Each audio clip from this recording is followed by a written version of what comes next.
when the waves are taking you under, what you do in those moments is key to your survival.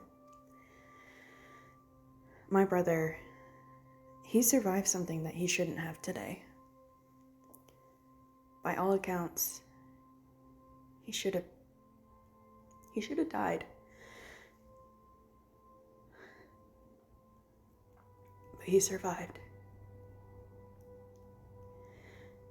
And instead of focusing on what could have happened in these moments when we have these high pressure moments on top of all the other stress, on top of just the pain of living in this world, if we focus on what could have been, then we can never look beyond that and see what is.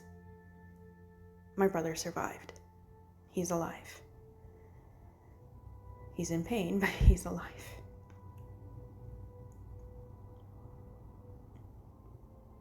In those moments when you are overwhelmed by the world, concentrate not on the worst case scenario.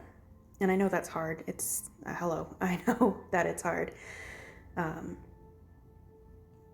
I've been a victim to looking at the what ifs versus what's actually happening and looking for the pathway to make things feel better, to make things right, to find positivity in the negativity.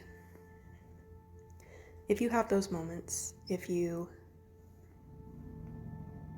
just feel weighed down and hurting and scared, remember that your thoughts have incredible power.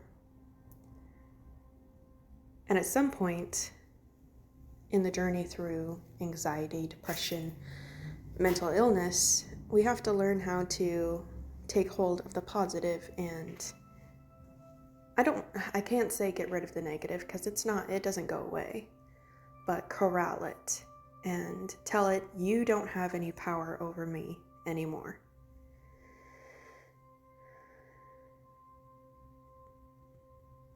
Stressful situations surround us and they will always be there.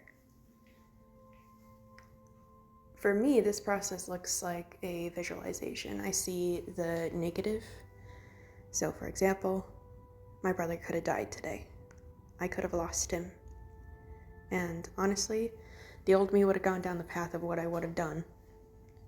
How angry I would have been at his boss, how I would have shut down from my family, how I may have done things that I would have regret. But now, when those thoughts surfaced, I visualized them as a picture in my head. And then I put it to the side. And then I visualized what is happening right now. And I put that as a picture to the other side of my brain, and then there was just darkness around those two pictures. Then I picked up that negative picture,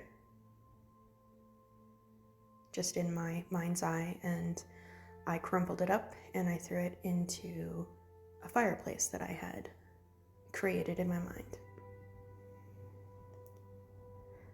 And I didn't watch it burn because I didn't want to dwell on it.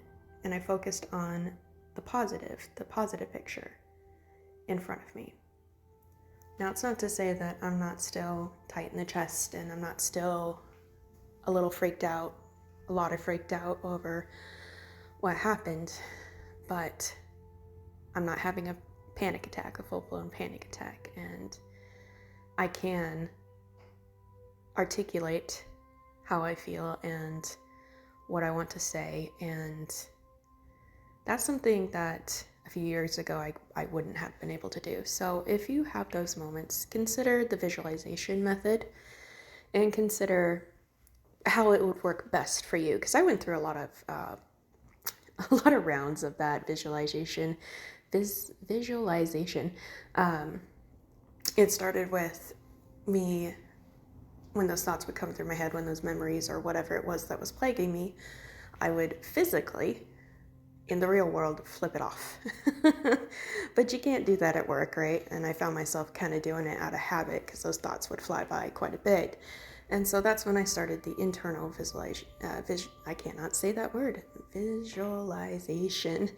And I found the best path for me. And it took a lot of trial and error, to be honest. I wasn't an expert at it from the beginning. It started with me visualizing the picture fading and fading and fading over time, to throwing it in a wastebasket, but always jumped right back out.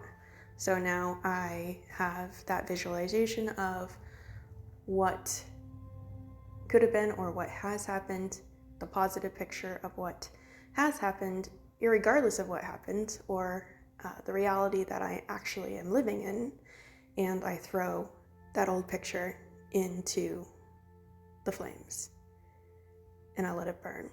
And I used to stand there in my mind and I would watch it burn, and now I don't, because now that it's in the fireplace, it's done. It's over with. So I just wanted to share that with you.